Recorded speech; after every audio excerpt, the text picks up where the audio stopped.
social. O Marx cria um novo continente no pensamento. Ele cria algo novo na ciência social, ele cria algo novo na história, ele cria algo novo na economia. Ele revoluciona tudo que tem de teoria humana. Vocês vão ver que tem muitas variações da forma de entender o Marx, tem correntes que definem coisas diferentes e tal. Eu vou falar de 4 linhas específicas, fundamentais, 4 eixos fundantes que sustentam todo edifício do que a gente chama de marxismo. A primeira delas, teoria das classes sociais. Segundo, teoria do Estado. Essas duas teorias aparecem ainda na obra dele da década de 40, de 1840 até 1850. Duas teorias do Estado.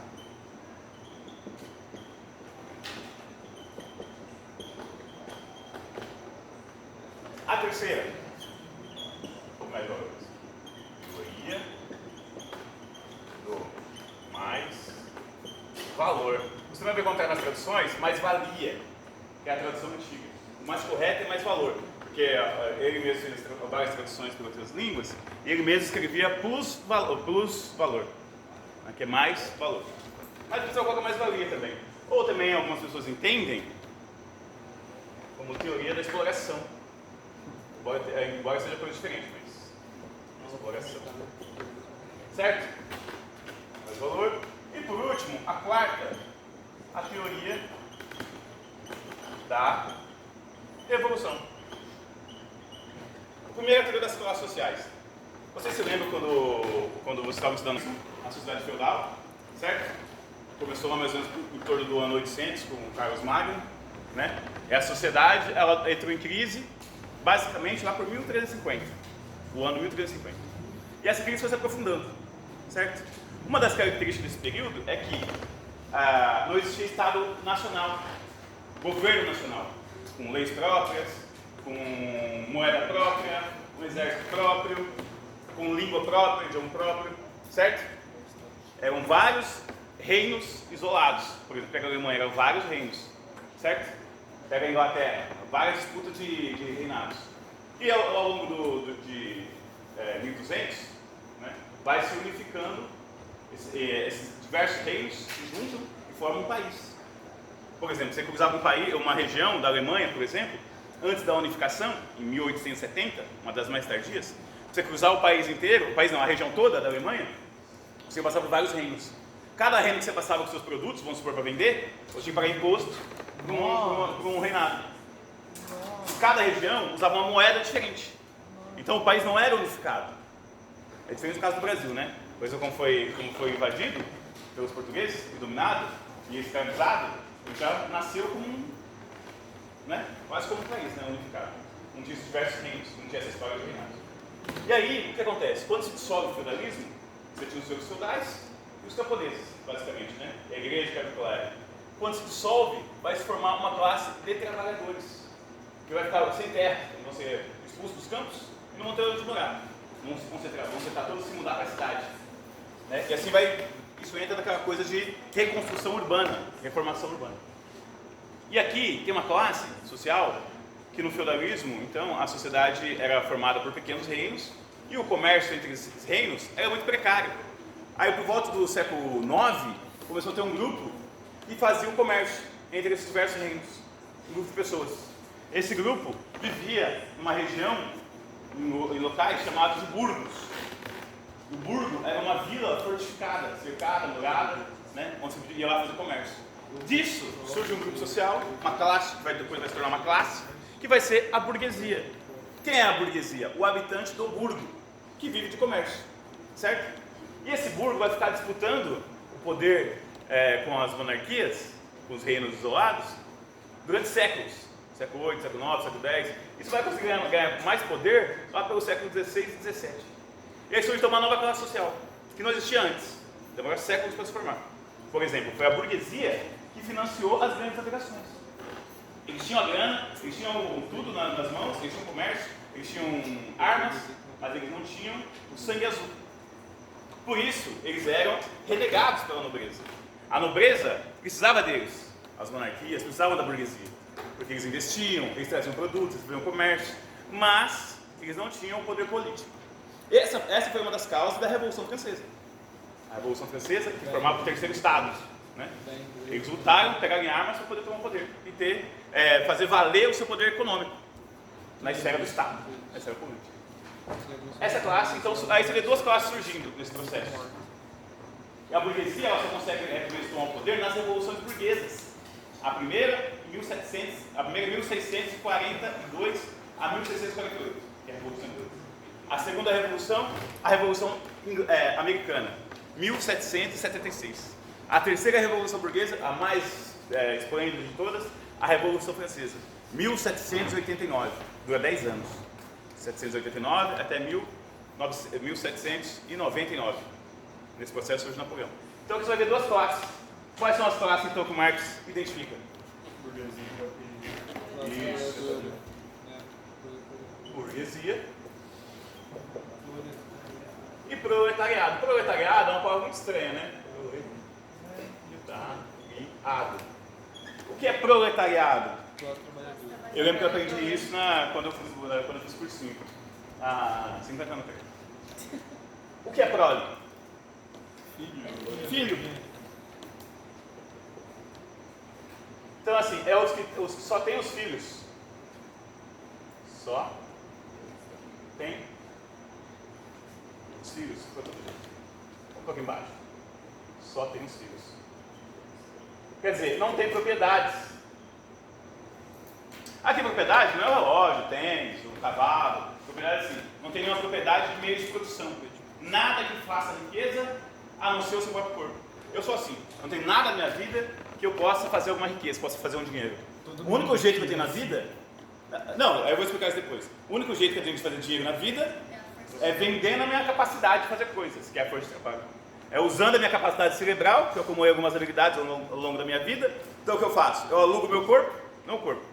Eu alugo a capacidade, meu corpo vai junto. Porque meu corpo é a expressão da minha capacidade, certo? E a única eu vendo meu serviço, né? Aí isso inclui o quê? Desgaste físico, cerebral, né? E expressão de conhecimento socialmente, historicamente acumulado. Eu não tenho nada. Então só tenho eu tenho filho. Mas no caso aqui eu só tenho um. E esse conceito de proletário, o Marx pegou em Roma Antiga, certo? Classes sociais. E aqui a burguesia vai surgir então como sujeito revolucionário nas revoluções burguesas, como a Revolução Inglesa. Estou tentando falar mais devagar hoje, que ela ficou aqui na aula passada, eu falei igual um trem. As revoluções burguesas. A burguesia vai querer tomar o Estado, ter poder, assinar documentos, criar leis, decretos, influenciar na moeda, influenciar nos juros, influenciar nas grandes obrigações, influenciar em tudo, certo? E ela vai conseguir. O proletariado, esse pessoal vai vir do campo, o feudalismo está acabando, os senhores feudais estão expulsando a galera das suas terras. Fala, acabou gente, não tem mais terra para ninguém aqui, a gente fala que era parceria e que era eterno, mas não é, vaza. Essa galera não tinha o que fazer, foi para os grandes centros urbanos, dois principais, Londres e Paris, certo? E em Londres é que vai acontecer a Revolução Industrial. O que eles estão precisando naquele momento? Mão de trabalho. Mão de obra, força de trabalho, certo? Essa é uma coisa. E aqui então, o Marx vai dizer que são duas classes antagonicamente, são classes opostas, certo? Com interesses diferentes. A burguesia sempre vai enriquecer e o pobre sempre vai trabalhar e ganhar o suficiente para se manter vivo, para reproduzir a sua força de trabalho. O que um trabalhador ganha? Qual é o salário mínimo hoje? 1.408, né? 1.400 quanto? 12, 18? Uma coisinha aí, né? Esse salário, por exemplo, o salário mínimo, ele deveria ser o suficiente para a pessoa pagar o seu aluguel, pagar o transporte, pagar a alimentação e os custos de saúde e educação. Deveria ser para isso, né? No caso do Brasil, a estimativa que se faz, o DIEESE, que é um órgão econômico que faz uma série de estatísticas sociais, ele coloca aqui para uma pessoa hoje, para ela conseguir se manter viva, né? Um salário base no Brasil deveria ser 5 mil e pouco, você pagar todas essas coisas, né? Então assim, uma pessoa ganha essa grana, o que ela faz? Ela só reproduz a sua própria existência, o seu próprio custo de existência. O salário que eu ganho, eu só consigo reproduzir o meu custo de existência. isso aqui, aquilo lá, no final não sobra nada. Não sobra nada para eu investir, certo? Diferente da burguesia, que a burguesia, como ela faz grandes negócios, né? Quando ela faz um negócio, sei lá, o pessoal está querendo, vai comprar uma rede de faculdades. É um negócio muito lucrativo. Quando o cara fecha o balanço dele no final do ano, sei lá, dá 12 bilhões, 13 bilhões. É muita grana. Então vai muito além, você apaga muito o custo de vida dele. Mesmo que ele seja um esbanjador e gaste 100 mil reais por mês, ou sei lá, 500 mil por mês, meio milhão ao mês, 1 milhão ao mês, não adianta que ele faça, nunca vai acabar o dinheiro dele. Nunca vai acabar. Ele pode precisar diversificar, ele pode precisar sonegar, mas o dinheiro dele nunca vai acabar. O meu dinheiro, ele só dura enquanto eu trabalho. Então eu deixo de trabalhar, eu deixo de ganhar. Certo? Por exemplo, se eu sofrer um acidente e perder a minha maior capacidade, que no caso aqui é dar aula, falar, se eu não conseguir me movimentar, talvez ainda consiga emprego ainda, sentado na cadeirinha lá, e falando, né? Talvez eu não consiga. Mas se eu perder a minha voz, acabou a minha habilidade. Não há como me manter vivo. Agora, o dono de uma rede de postos de gasolina, ele pode perder a voz, ele pode perder os braços, ele pode perder a visão, ele pode perder qualquer coisa que ele perca, ainda assim o dinheiro dele vai continuar caindo na conta dele, porque está ligado à propriedade. Propriedade de meios de produção, de meios que reproduzem dinheiro. Né? Isso dá por meio de quê? Do trabalho e do proletariado. Então, na verdade, a relação entre burguesia e proletariado de Marx é uma relação de exploração. O trabalhador sempre vai receber menos do que ele produz. Por exemplo, tem um preço, tudo tem um preço. Essa camiseta, comprei e paguei 50 reais. Desses 50 reais que eu paguei aqui, ela tem um valor de mercado. O valor de mercado é diferente do preço. Ainda é diferente do preço, porque o preço ele pode oscilar. Você sabe quanto custa uma camiseta? Você sabe que com 50 contos, você compra uma camisa legalzinha, né? 50 reais. Você não vai comprar uma grande camisa de marca, mas é uma boa. Por 30, você vai comprar uma camisa sem estampa, que vende ali, calça coloridinha, acha bonito também, tal, né? Então você sabe mais ou menos o preço. Então as pessoas têm um valor que elas estão acostumadas a pagar para aquela mercadoria. Só que, aí onde entra a questão do lucro? A gente vai entrar aqui na teoria do mais valor já. Onde que entra? Aqui entra que é o seguinte, esse é o valor de mercado, mas para o trabalhador que vai produzir ela, vão pagar 10 centavos. 0,10? 10 centavos por camiseta, certo? Então o que acontece? Ao longo do dia, o cara tem uma jornada de 8 horas. 8 horas. Então uma jornada de 8 horas de trabalho, certo? Nas primeiras, vou colocar aqui uma jornada bem generosa com os industriais. 8 horas de trabalho. Em 4 horas, né? O trabalhador vai produzir, e tudo que ele produzir, quando for vendido, vai ser suficiente para pagar tudo o que foi consumido no processo. Em 4 horas ele vai produzir o salário dele, o lucro suficiente para o salário dele. Em 4 horas ele vai produzir o lucro suficiente para pagar a energia elétrica, para pagar a instalação, para pagar a limpeza, para pagar o transporte, para pagar tudo. Absolutamente tudo. E aí, o que vai acontecer? Ele vai produzir para pagar tudo, o dono da empresa vai falar assim, já pagou todos os custos, pode ir embora, está todo mundo liberado. Não, ele vai ter que trabalhar mais 4 horas, certo? E tem uma hora de almoço ali. 4 horas. Tudo isso que sobrar é um valor extra. É um mais valor ou mais valia na tradução antiga, certo? E aí, esse estado que surge aqui, ele é o estado burguês, certo? Que a burguesia chegou ao poder. Esse estado, ele vai garantir, ele vai criar os mecanismos para que se faça valer isso aqui. Como? Legislação trabalhista. Só que a partir do momento que a burguesia, que o proletariado vai contra a burguesia, ele é massacrado. Exatamente. A burguesia, ela diz, desde os clássicos, lá eu falo um pouco da teoria clássica do Estado também, a teoria sempre diz que, a teoria clássica do Estado diz que os pobres, os explorados, eles têm direito a se rebelar, a não aceitar determinadas condições. Só que essa é uma das coisas.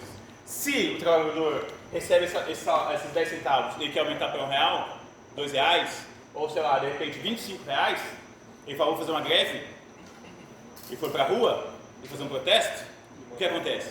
O Estado, como é burguês, e como detém o monopólio da violência, da polícia e do Estado, vai fazer o quê?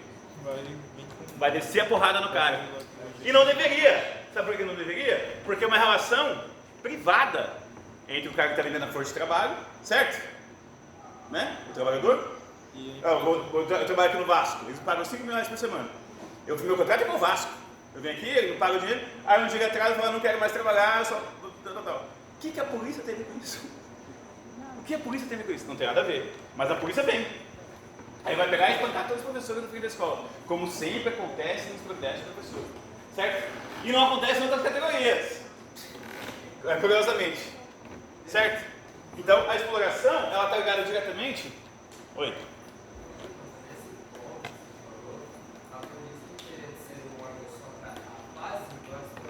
Pois é, poderia de repente, assim, vamos supor, de repente a posição do controle, né? De uma violência generalizada, aí talvez pudesse pensar nisso. Mas é chamado preventivamente o argumento, né? Ah, não sei, eles estão aqui protestando, sem professores, vai saber o que eles estão pensando, o que eles querem fazer.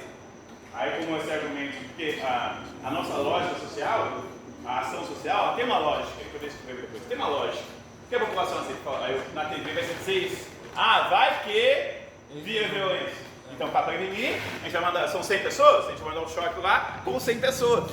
Um policial armado para cada manifestante. Vai que, certo? E isso acaba justificando. Na teoria do Estado, o Marx também, ele parte de outros autores. Você já deve ter ouvido falar do Thomas Hobbes. Vou escrever aí a resistência, né? O Thomas Hobbes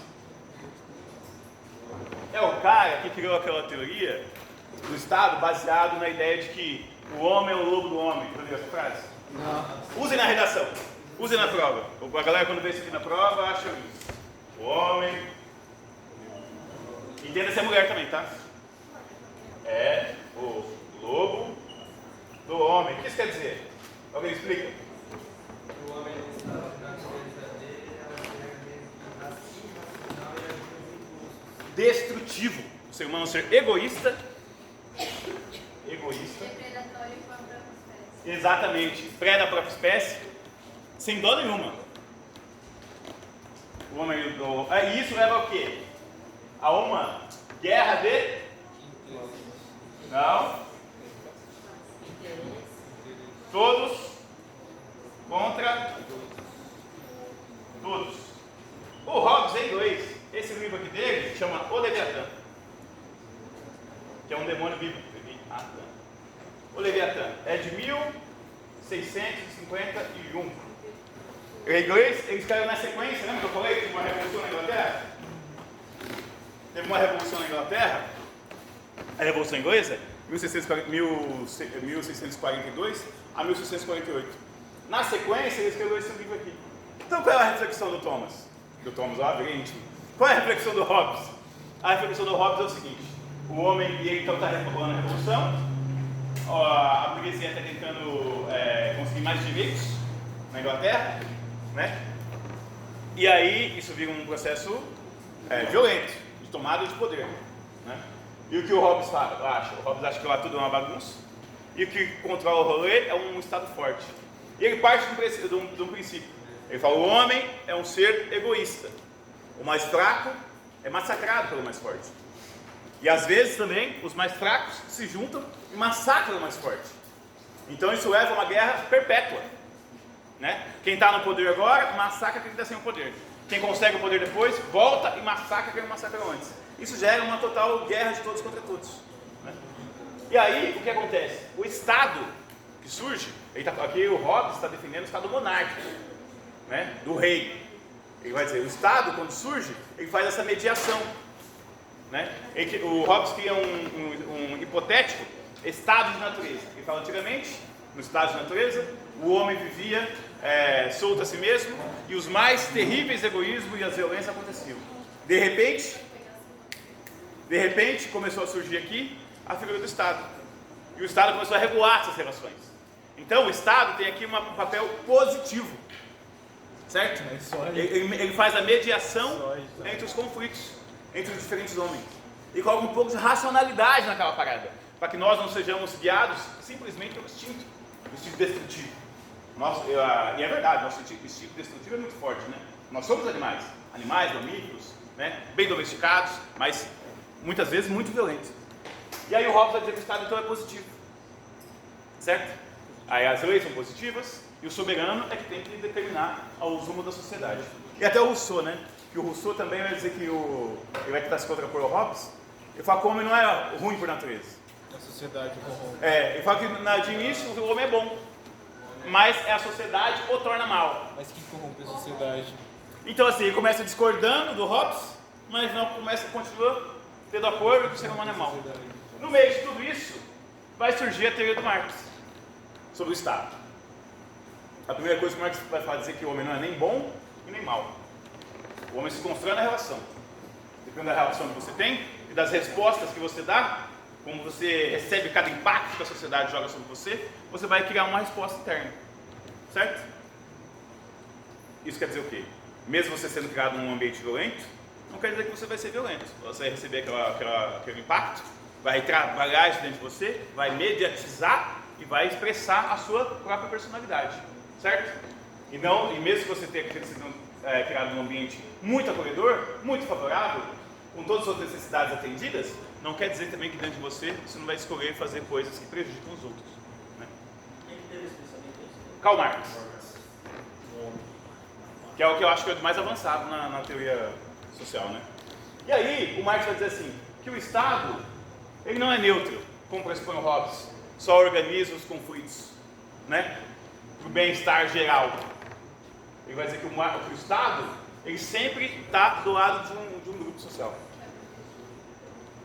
No caso, se a gente for pensar em história mais longa, quando surge o Estado? O Estado surge pela primeira vez, aqui nesse caso, é o Estado moderno. Por que moderno? No caso do Marx é moderno. Porque é na Idade Moderna, certo? Que veio logo após o feudalismo. O que estava dizendo antes? O Estado surge lá no início do Neolítico. Lembra do Neolítico? Paleolítico e Neolítico? Paleolítico é Idade da Pedra. É a fase mais longa da humanidade. Aí depois teve o Neolítico, que foi há 12 mil anos atrás. O que marca o Neolítico? Quem lembra? Neolítico. O que marca o início do Neolítico? Não. Não. Isso, tem a ver com isso, tem a ver com isso. Você viver em sociedade. Criação de roupas também, que eles começam no texto. Mas tem um nome correto que dá o total sentido. A gente pegou o caderno de história. Não, isso, sim. Mas o que ele faz para deixar de ser nômade? Comunidade. A agricultura.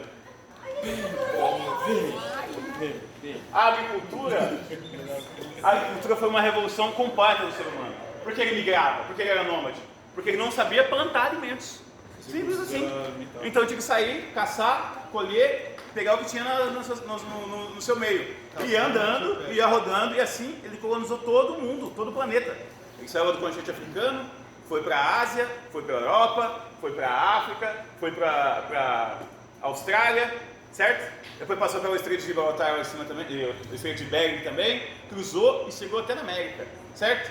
Aí de repente, por volta de 12 mil anos atrás, ele descobriu a agricultura e também a pecuária. Porque quando ele era nômade, pecuária, quando ele era nômade, ele não tinha como carregar grandes rebanhos. Como é que você ia ficar mudando de lugar em lugar e carregar 50 mil cabeças de gado? Era impossível, certo? E talvez nem ia conseguir provisão para tudo isso. Agora, morando num lugar só, sabendo plantar, ele plantava a sua comida e o que mais? Alimentação do gado. É a comida do gado, certo? Depois ficava num lugar só. Aqui, vejam só, como o ser humano era nômade, não havia a necessidade de um Estado, de um órgão geral que organizasse tudo e que criasse leis. É uma tribo, a gente está aí, sei lá, os grupos nômades eram de 12, 15, 20 no máximo, eram grupos pequenos. Não tinha como ter estado, né? Embora, obviamente, tinha hierarquias lá dentro. Agora você vai começar a ter uma figura do Estado, certo? Aí tem os estados da antiguidade. Por exemplo, a gente fala do Império da Babilônia. Então eu falo, Império Babilônico, né? Na antiguidade, lá, uma região ali, mas também você tinha a cidade de Lagash, você tinha a cidade de Nippur, na região da Mesopotâmia, lembra? As primeiras cidades surgem lá. Tem as cidades também no Egito, né? Por exemplo, Heliópolis, Hieracómpolis, uma série de cidades também lá. E nessas cidades você tinha uma figura central que comandava, certo? No caso era um rei. Muito fundido com religião também, mas ele tinha um governante, correto? Isso é uma forma de Estado, certo? Normalmente também, de um certo período, no início era por eleição o rei. Apesar que no início era por eleição, vou falar outra coisa, não confundo. Depois passou a ser hereditário, por linhagem consanguínea, certo? Pega a Grécia Antiga, também tinha Estado. Vocês estão vendo aí? Tá no 9 já, professor? Estão dando. 10 e 8. Tem quanto tempo? 7. 7. E aí então tem essa forma de Estado que surge lá. Na Grécia Antiga, na Mesopotâmia, a gente chama de cidades-reinos. São cidades, não tem país. São cidades governadas por um rei, certo? Que organiza tudo ali. Aí são várias cidades, vários reis. Cada cidade um rei. As primeiras leis vieram da região da Mesopotâmia, certo? Depois você pode pensar também, Grécia Antiga. Grécia Antiga também são cidades-estados. Lembra? Quais são as cidades-estados mais importantes? Esparta? Tem um filminho lá, muito legal. Esparta e outra? Atenas. Qual é a maior qualidade de Esparta? A força. Fazer a guerra. E de Atenas? A inteligência. Comércio marítimo, principalmente, a produção, né? Vendia ali toda aquela região. E também produziu, sintetizou a filosofia ali. E ali então já é uma forma de Estado também. Todos eles para dizer que o Estado é velho. Mas, quem governava lá era uma mistura de... por que foi possível isso? Foi possível também você ter gente separada da sociedade, vivendo só para governar. Por quê? Porque tinha produção em excedente, excesso de comida. Então, sem excesso de comida, você pode tirar um membro da sociedade para parar de trabalhar. E a gente banca ele. É o rei, é o bispo, os intelectuais, é o exército. O exército não produz nada. O que o exército produz? Nada. E de onde vem quem paga o exército? A gente. Então a parte do que a gente produz, eu vou lá pagar meu imposto, aí direcionando para eles. Certo? Agora aqui, no Estado burguês, a gente vai começar a ter uma burguesia no Estado, com leis burguesas, uma moeda própria, unificado. Na antiguidade não eram países, eram cidades-estados. Agora, uma mesma fronteira, você vai ter várias cidades organizadas pelo mesmo governo central. Certo? O Estado burguês. Quem tem o poder do Estado burguês? A burguesia, obviamente. Tivemos mais uma exploração. E a última teoria da Revolução. O Marx vai dizer que, por todas as contradições, a primeira coisa, um grupo de pessoas pobres trabalhando para pessoas ricas. Eternamente. Eternamente. Né? Eu falo assim, não me inveje, trabalho. Eu falo isso, né? É uma coisa muito importante isso, porque todo trabalhador, como ele vai sempre ganhar o suficiente apenas para se manter vivo, ele vai se manter pobre. Para sempre. É hereditário a condição de pobreza, a condição de classe. Você nasce na classe trabalhadora, você vai continuar nela. Para sempre. Obviamente, tem uns casos de ascensão de classe, né? Você nasce muito pobre, acontece alguma coisa, alguma variante que acontece na sua vida, você consegue cruzar a classe. Nasce muito pobre, mas consegue de repente virar rico. Acontece, mas é uma pequena porcentagem. Os outros 80% que nasceu na pobreza, 90%, vai continuar lá. Certo? E não é todo mundo pobre, tem uma escaladinha, né? Tem trabalhador ganha um salário mínimo, tem trabalhador que ganha 2, tem trabalhador que ganha 3, tem trabalhador que ganha 5. Na teoria do Marx só tem as duas classes, que é a burguesia e a... Só tem duas, mas a classe trabalhadora é multivariada. Por exemplo, classe média é uma parte da classe trabalhadora. Por exemplo, professor, a gente é classificado como classe média baixa. Porque o que é essa classe média? Classe média é qualquer um que ganhe acima de R$ 3.500. Você ganha acima de R$ 3.500, você está acima da média geral da classe trabalhadora. É uma média muito louca que eles fazem. Eles pegam os menores salários, né, e os maiores salários, fazem uma média geral. Aí isso dá uma média de 3.500 por pessoa. Certo? Você ganha mais que isso, você está na classe média. Só que você ainda trabalha. Você vai vender se for trabalho. Como eu disse, no caso, eu sou professor. Se eu perder a voz, eu não tenho nada. Acabou. Tem que fazer outra coisa. Certo? E aí o Marx vai dizer que todas as contradições vai levar que uma hora o proletariado queira assumir o poder. Queira a divisão igual da renda que ele produz. Lembra da camiseta? Eu estou produzindo aqui 1 milhão ao ano, porque eu ganho 10 mil ao ano. 12 mil, vou colocar R$1.000 por mês. Eu ganho 12 mil por ano, o cara está ganhando um bilhão. Então é dividir o lucro de forma igualitária. Certo? E isso aqui acabou acontecendo. A gente fala, isso aqui é uma abstração, não sei o que, tal. Mas acabou acontecendo. Por exemplo, na Revolução Russa, na Revolução Chinesa, na Revolução Cubana, no Vietnã. No século XX aconteceu a Revolução a rodo. A maior parte delas substanciada na teoria da Revolução do Marx. Beleza? É isso. Muito obrigado. Dúvidas? Questões? Discordâncias? Nenhuma dúvida? Nenhuma discordância? Ó, boa, hein? Então é isso, gente. Obrigado. Você vai falar de